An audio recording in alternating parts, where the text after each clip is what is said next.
Hello, everyone, and welcome into the fantasy football universe. I am your host, Aaron St. Dennis. Follow me everywhere at FF Mad Scientist. Riding solo again today, so you will have to humor me. No help here, and I'm losing my voice, so I have 8 games to get through in our NFC home games preview. I'm hoping I can make it through all 8 of them. You have to give me a brief second here and there, as I will be grabbing a drink. My voice is almost completely shot.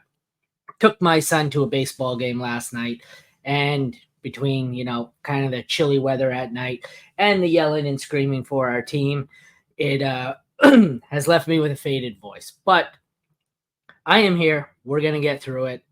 I have it as week 1. I'm already off to a great start. It is listed as week 1. This is, in fact, week 2, if I could read. Week 2, NFL, fantasy football, NFC home game previews and predictions. Hey, Jamie, how's it going, man? I hope you're feeling better than I am. I'm just hoping to make it through this one. I guess we are going to start off with the New Orleans Saints at Dallas Cowboys.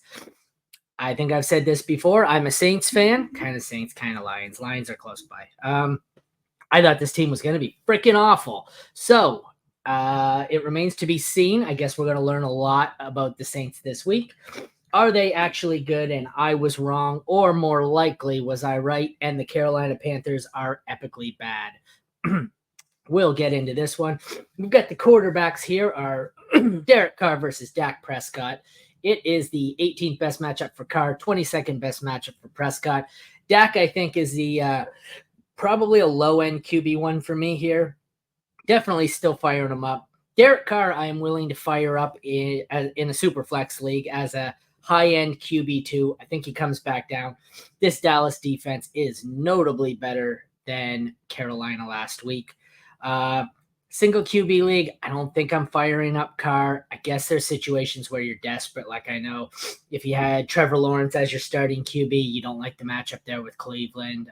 If you drafted Aaron Rodgers as your starting QB, he's got a brutal matchup with Tennessee. I might play Carr over Purdy. That's a tough one for me.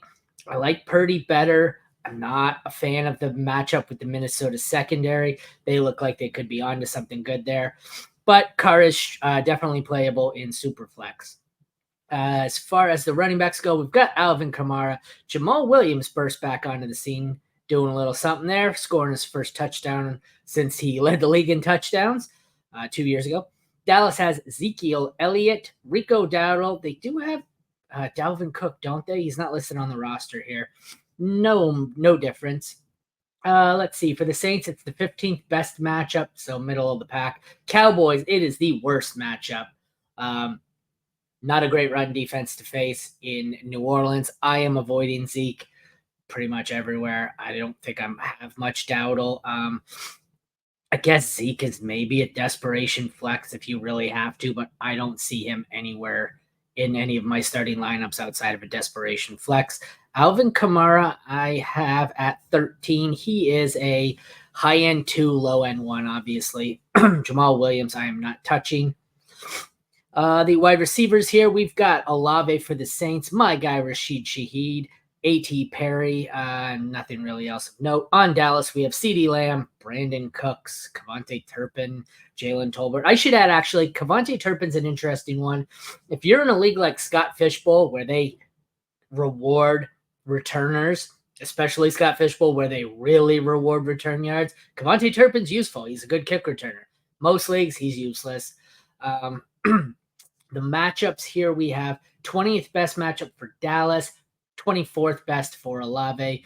So both medium to low matchups. Not really anything I want to impact. When I'd say these matchups here, unless it's a top, I think my list is 5 or 6. If it's a top 5 matchup or a bottom 5 matchup, it really impacts it. Other than that, I'm not really looking to impact it a whole lot, especially early on in the season when, one game can really slant things here or skew things.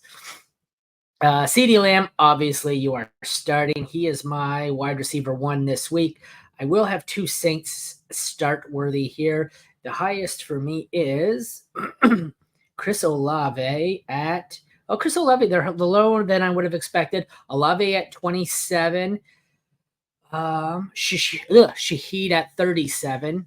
I think I'm starting both of them as a wide receiver 3. I think Olave has wide receiver 2 upside. He's a sneaky play there. I love me some Shaheed, especially in Scott Fishbowl. Return yards. I don't know if he really returned much. He had one kick for 33 yards in week 1. So that was probably a low workload for him, but he has 1,000-yard potential in the season and adds in a whole bunch in the kicking game or return game. I like Shaheed there. Obviously, I'm going Lamb over Olave. I don't think anyone was surprised by that.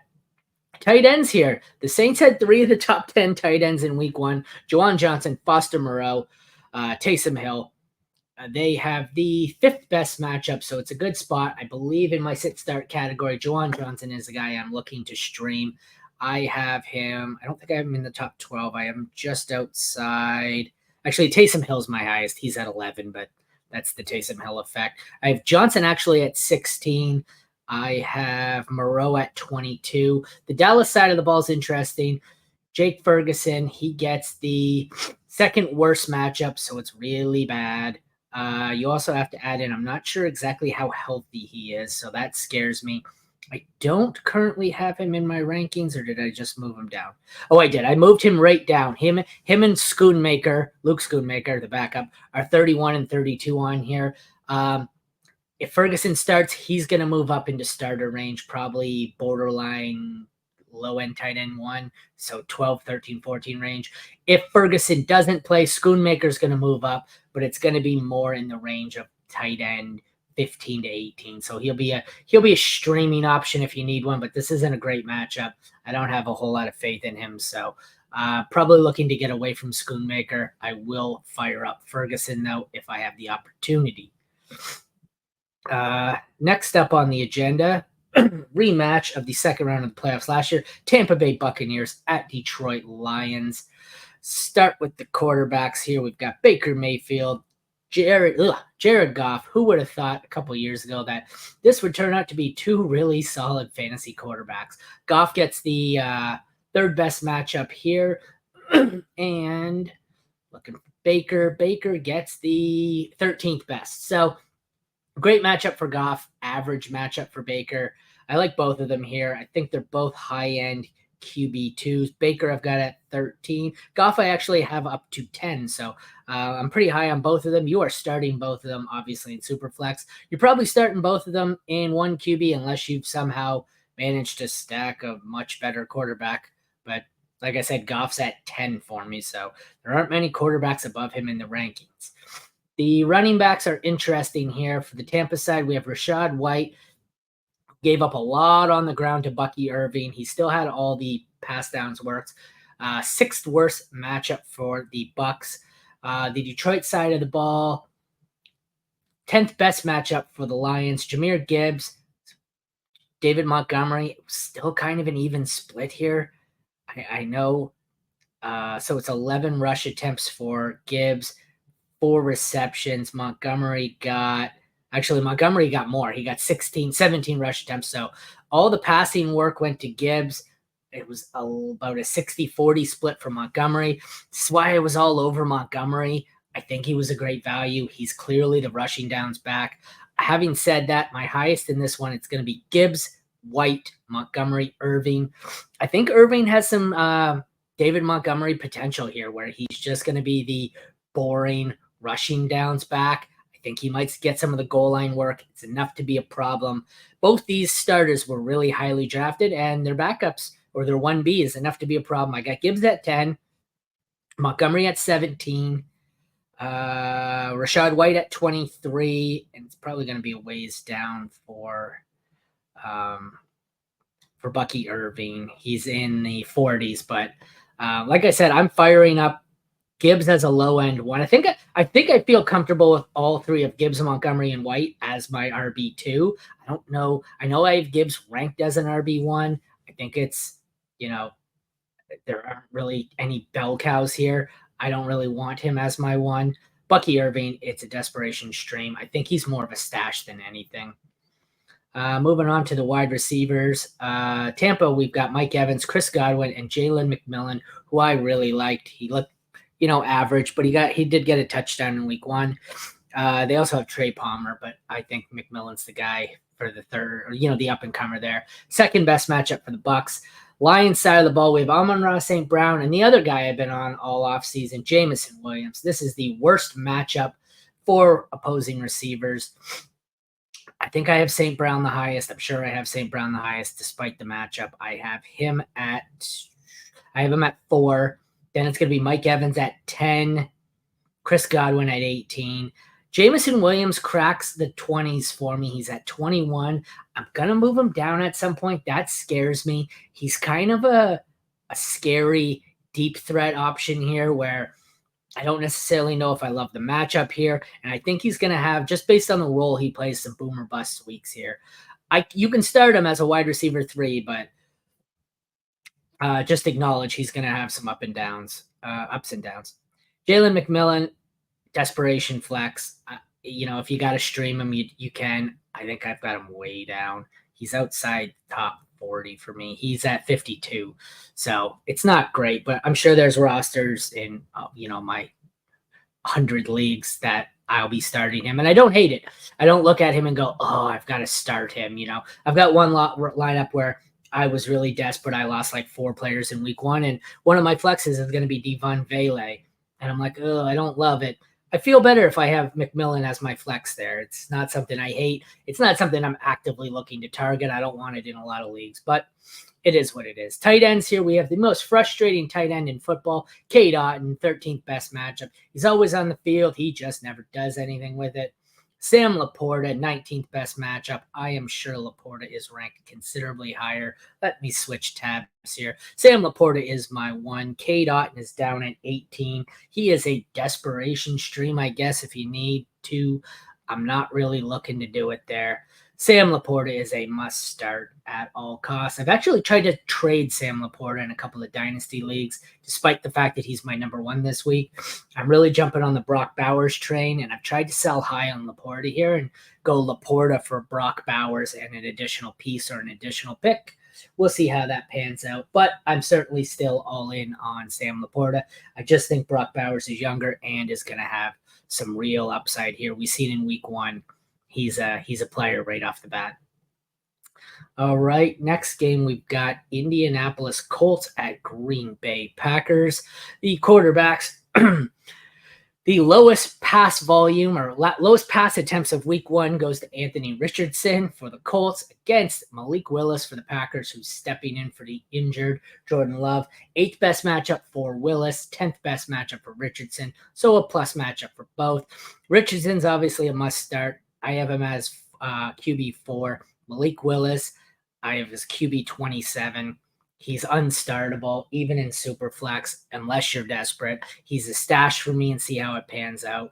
He's nowhere on the single QB radar. Superflex, stash him and see if anything hits here, but I am not looking to get him in my lineup. I have him in one Superflex lineup where I had J.J. McCarthy and I had Jordan Love. And I have absolutely no option. It was Willis on the waiver wire, and I am starting him because he was either him or a tight end in my super flex spot. And I honestly considered putting in, some of the tight ends and wide receiver 4s over Malik Willis. So that's where I'm at with him. Running backs, we've got Jonathan Taylor, who gets the best matchup for a fantasy running back. And the Green Bay Packers have Josh Jacobs, Marshawn Lloyd maybe if he plays. Jacobs gets the 6th best matchup. These guys are going to be high in the rankings for me. Taylor's 4. Josh Jacobs is only at 14, but he's going to move up, I think. I know there's a questionable tag on him, but I think he's good to go, and he's going to move up. I don't have anyone else really ranked in this one. Marshawn Lloyd is a hold for me or a stash, in dynasty formats. He's the ultimate handcuff, but aside from being, the handcuff in the event of a Jacobs injury, he doesn't hold much value for me. Wide receivers, we have Michael Pittman, Adonai Mitchell, Josh Downs if he's healthy, Alec Pierce. They get the 17th best matchup for fantasy. The Packers get the 4th best. That's Jaden Reed, Christian Watson, Romeo Doubs, Dontavian Wicks. This one's a tough one. Pittman's going to be the highest ranked for me, and I don't really have any of them ranked that high. Pittman's my highest at 25. He is a high-end 3, low-end wide receiver 2. Everyone else, I think I'm going to put the Packers guys, Reed, Watson, Dobbs, all in the 3 wide receiver 3 category, with Reed being my highest. And then I'm not looking to really play any of the Colts besides Mitchell, Mitchell, Downs, Pierce as anything more than a dart throw or a desperation flex, because we simply don't know how it's going to pan out. I think they're all going to have weeks of usefulness. But back to the Packers, they're the most important part here. They're all low-end wide receivers for me, wide receiver 3s for me here. Jaden Reed, I think I like the most, but with Malik Willis at quarterback, I'm not looking to really start any of these guys. I know you have to, but in some spots you're going to have to, but I'm fine starting Reed, I guess, but I don't know. These guys are kind of inconsistent and up and down because there's so many of them in a good week. This week's not great. I don't want anything to do with a Malik Willis-led offense. Pittman worries me this week with Alexander. That I do believe, I agree with. I don't know if Alexander travels with him. The problem, or the benefit for Pittman is last week showed that whether it's Pierce, Downs, Mitchell, they do have some other pass catchers to play here, or that the defense is going to have to play up. So they can't just flat out, double and triple team Pittman. So I think that helps Pittman overall avoid being just double teamed blatantly. So that is why I'm still comfortable starting him as a high end 3, low end 2. But like I said, there's not really anyone in this matchup that I want to start as higher than my wide receiver 3. It's really risky. On to the tight ends. Kylan Granson gets the 12th best matchup.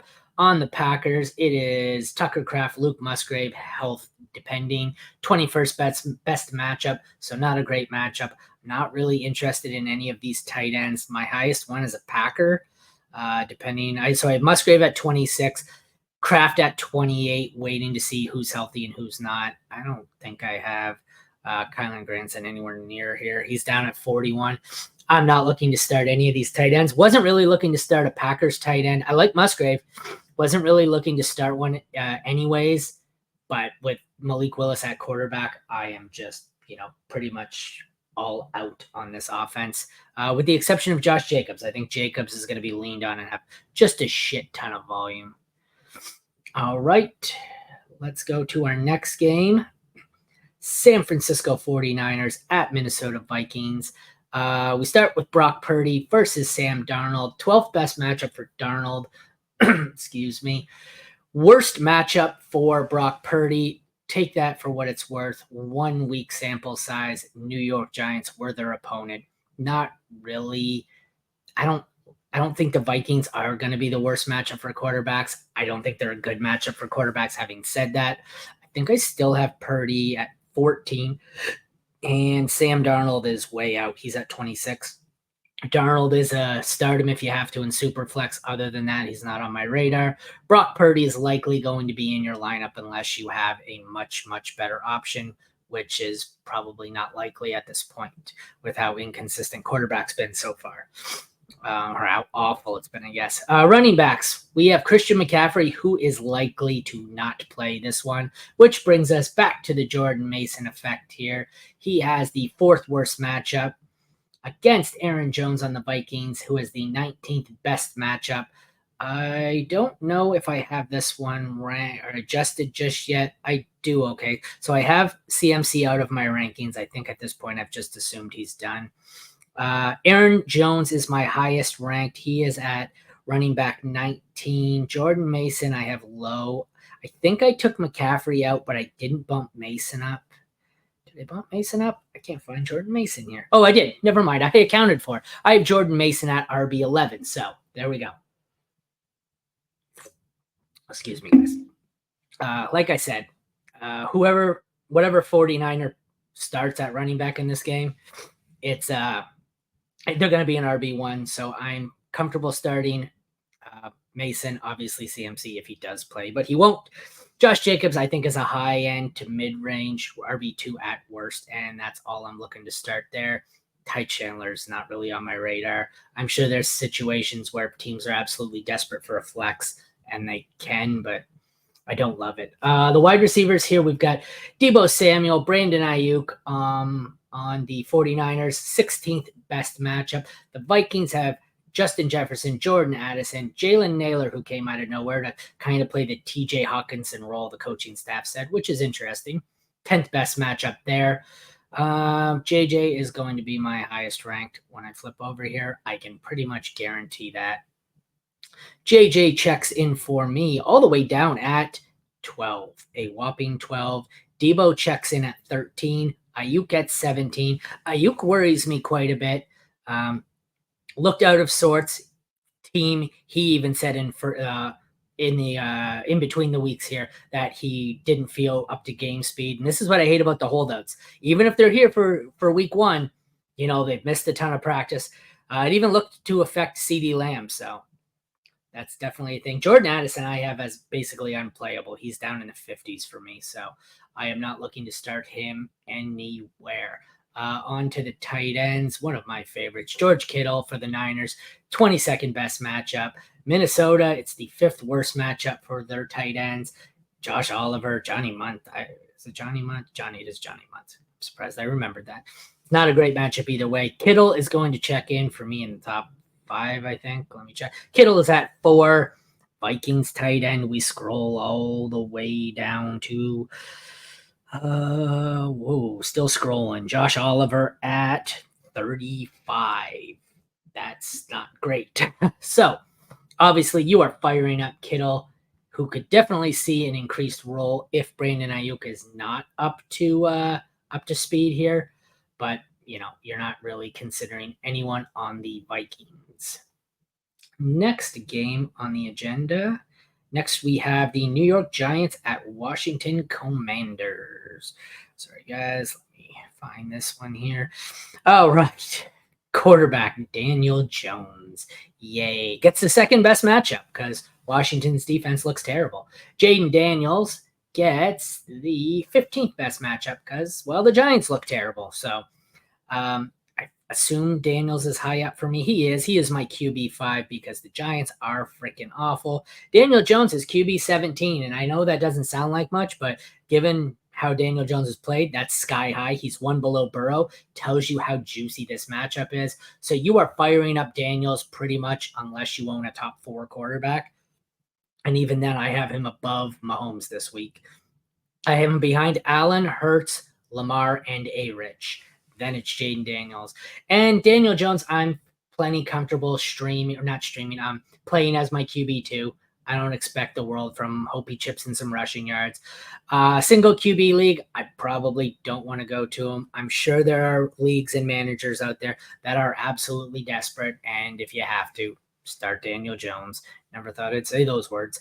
The running backs here, the Giants have Devin Singletary, Tyrone Tracy Jr., Eric Gray. It is the...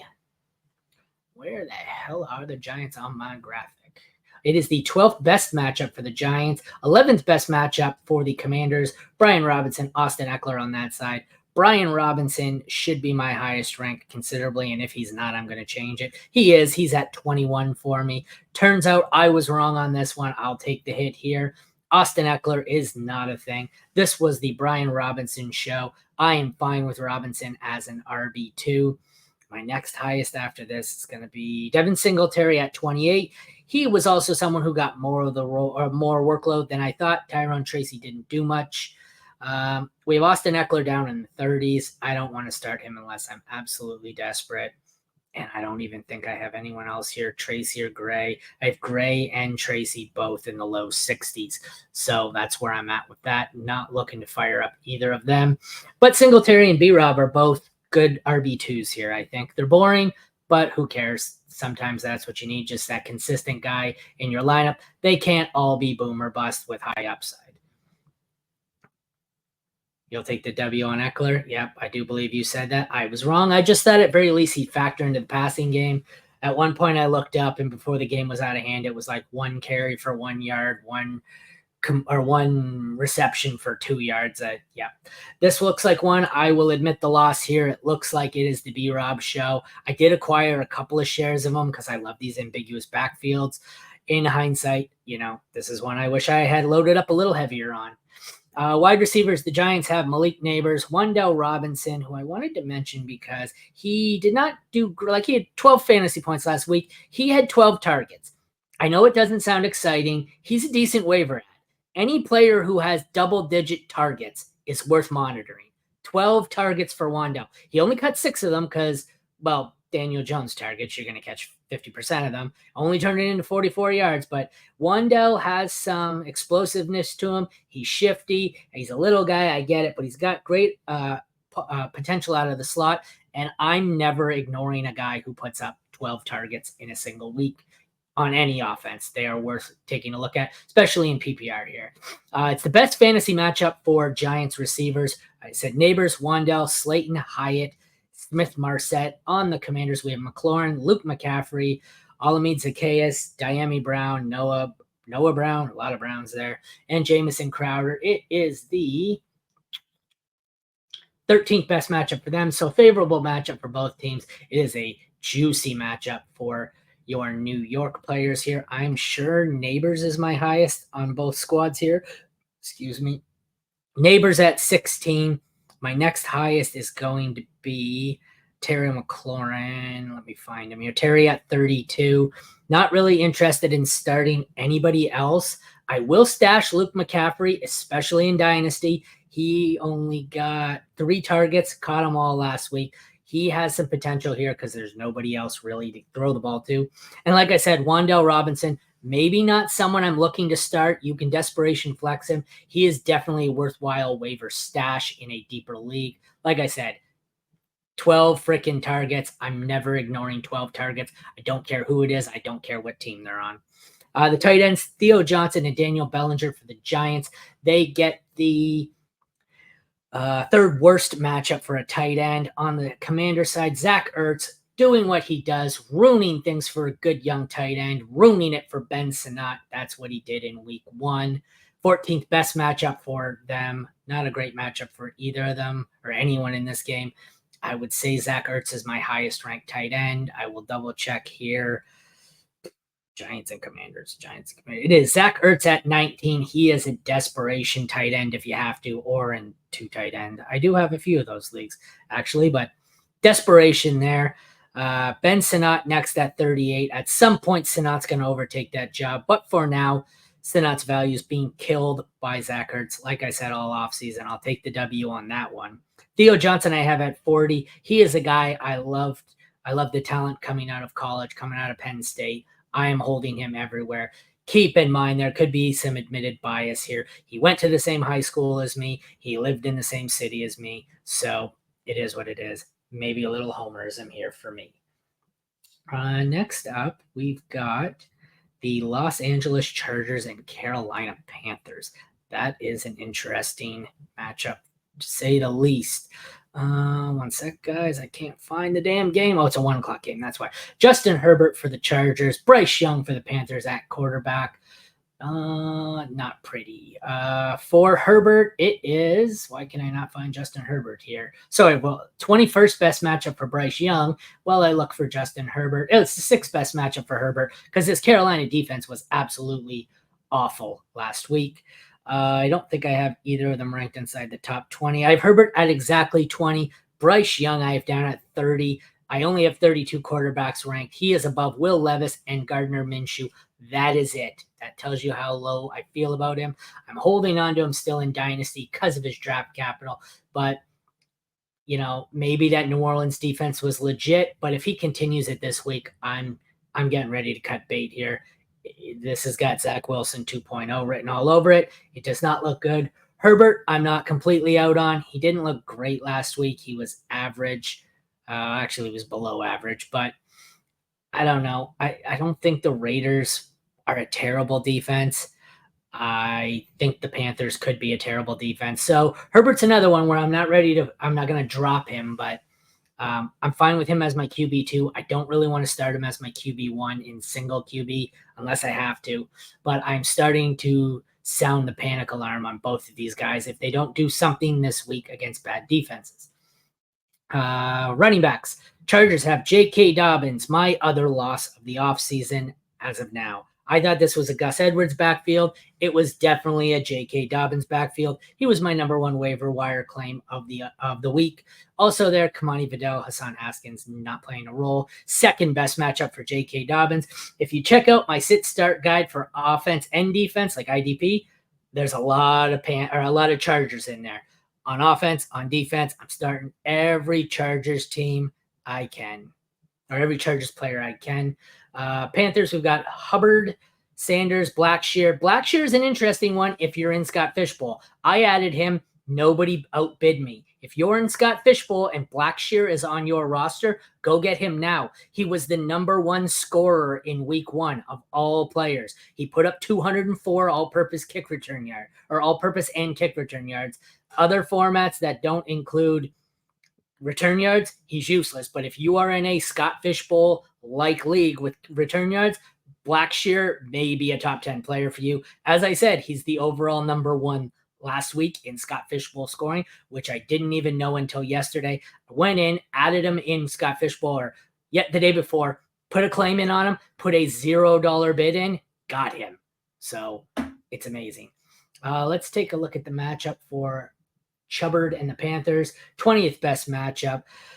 Dobbins is going to be my highest. I'm damn sure of that. He's 22 for me.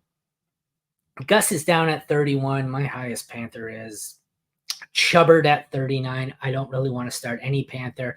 Dobbins a QB. Dobbins is an RB2 for me. Edwards is a desperation flex at best. I want Dobbins in this matchup, and that's about it. You'll have to give me a second here as I need a drink.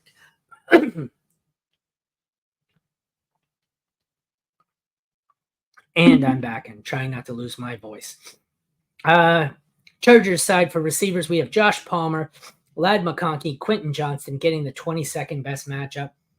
Panthers side of the ball, we have Deontay Johnson, Adam Thielen, Xavier Legette, Jonathan Mingo getting the 18th best matchup. So not great matchups on either side of the ball here. The Chargers are interesting to me. Ladd McConkey was the one last week. Quentin Johnston was number 2 in production. Josh Palmer was number 3. Let's not go overboard here. I like McConkey what did last week. I think if you look at them, they were all within one target of each other. I think that's how it's going to be split. It's going to be 6-7 targets for all 3 of them, sometimes 5. Whoever gets the touchdown is going to be the producer. Palmer, McConkey, QJ, all probably wide receiver 3s for me as my rankings crash here. I don't know who I have the highest here. Deontay, maybe? No, I think I lowered Deontay. Oh, sorry, the Fantasy Pro site just crashed with my rankings on it. Deontay is my... Oh, no, it's not. Ladd McConkey I have at 39. Then I have Deontay at 43, Palmer at 45, QJ at 46. So you've got a lot of guys here that I think are flex-worthy, but not really a whole lot better than that. Thielen, I guess, is a desperation play here. Legette, Mingo, hold maybe for Dynasty. I'm not really interested.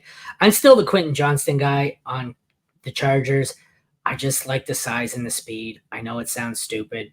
I'm having a hard time quitting Quentin Johnston. But for now, I don't really want anything to do with any of these offenses. Deontay Johnson's my favorite of the bunch. Tight ends here, Hayden Hurst for the Chargers. Best matchup for tight ends. Carolina Panthers have Jatavian Sanders, 7th best matchup. I think Hurst might be in the top 12 for me. My God, come on. Sorry, guys. Fantasy Pros is giving me a hard time here trying to load up my rankings, and every time I do it, it crashes on me. All right. Sorry about that. Let's go back. So we're talking Hurst and Sanders here.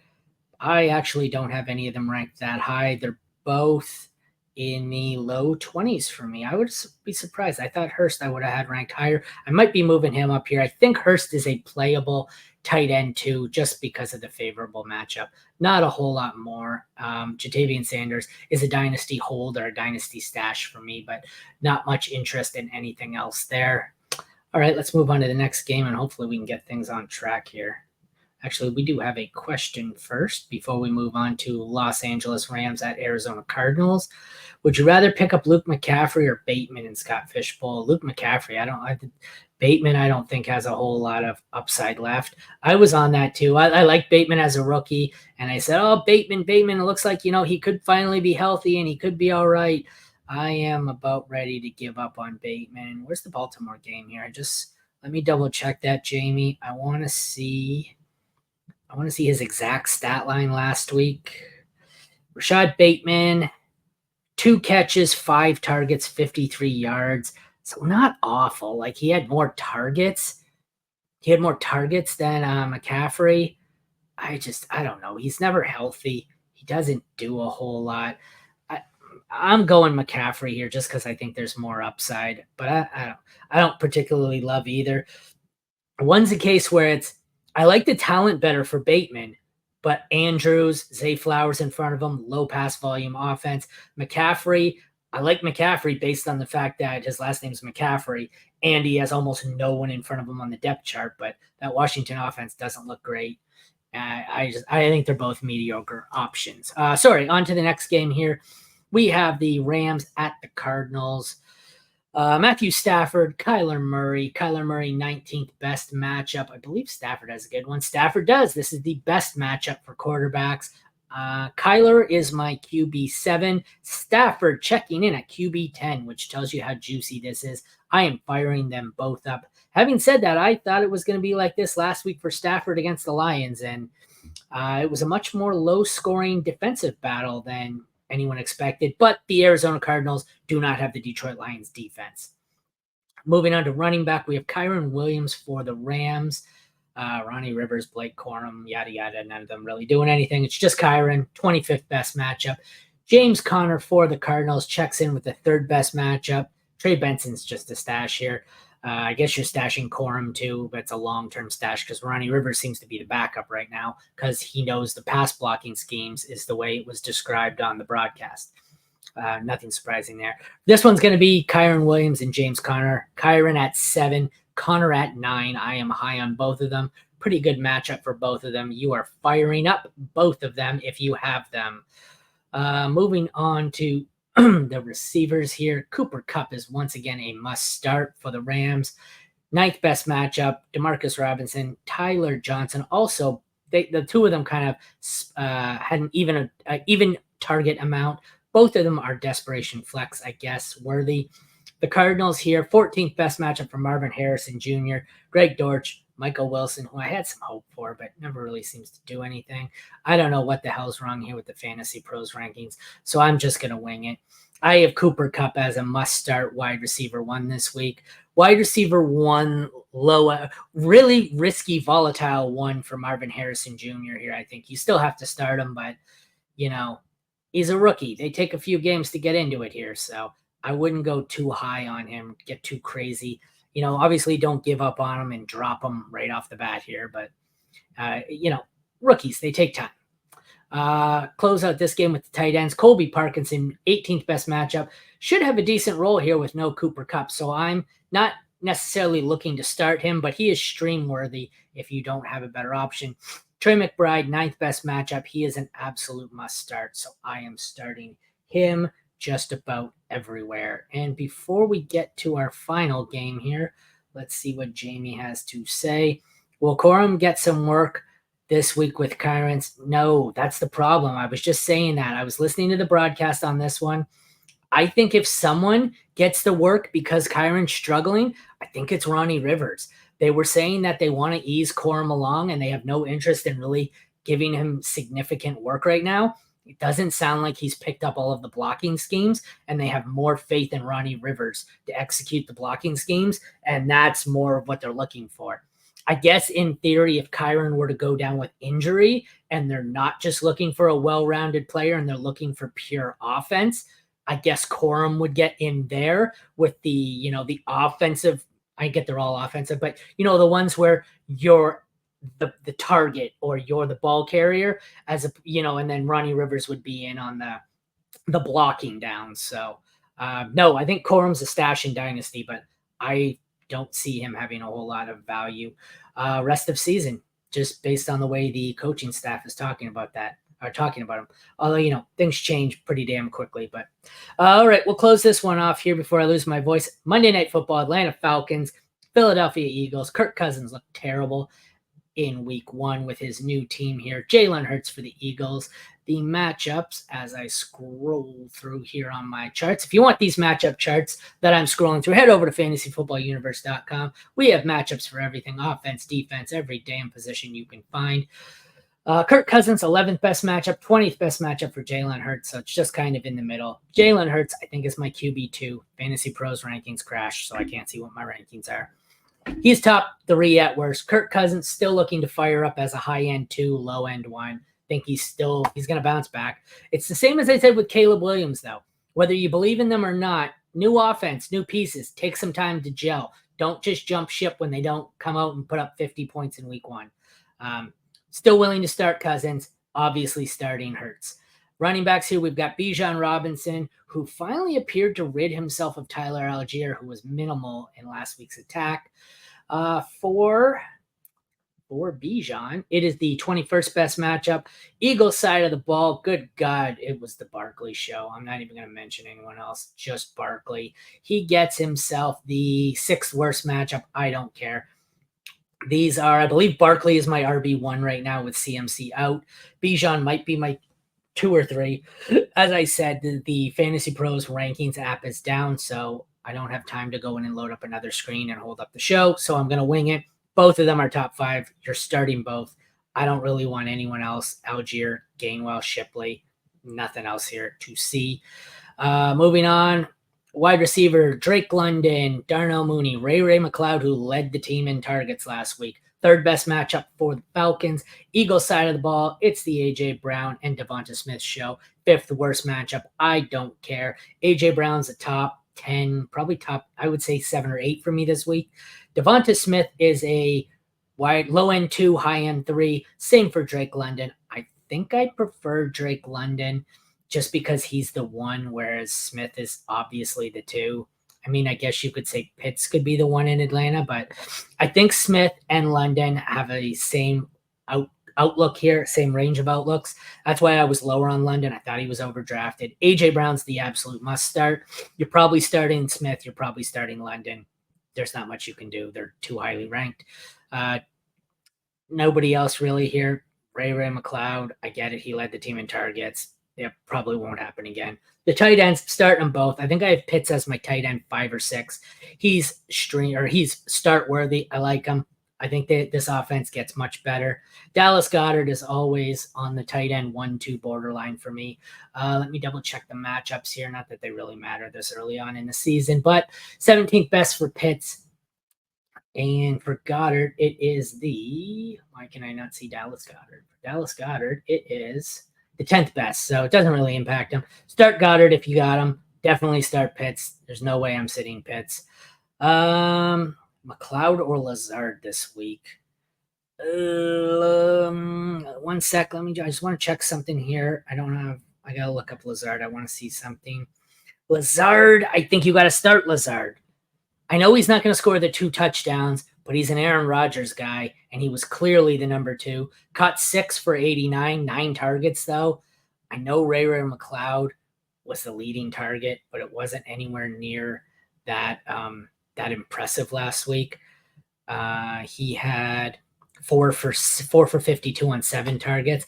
I never thought I'd say this in 2024, but I'm pretty sure Allen Lazard is the obvious start. And had I looked at that, actually, I think Allen Lazard might be a worthwhile flex play across the board. So I may have missed that one. I didn't realize. I watched that game, but it was so damn boring. I did not realize that Lazard was that involved in the offense. But what would you expect with him being a Rodgers guy? All right, guys, that wraps up my NFC home games preview. Check back tonight. We have tomorrow night we have SC doing his Devi show. Not much going on Saturday, I don't think. And then we're gonna try maybe a mailbag show on Saturday, and then Sunday live at noon for the sit start. Where everyone will be back. I will actually have co-hosts and not just sitting here talking to the voices in my head. Thank you for tolerating me. Thank you for checking in, Jamie. It's nice to actually have someone to talk to instead of just sitting here talking to myself. See you again Sunday, guys. Take care and enjoy Thursday night football.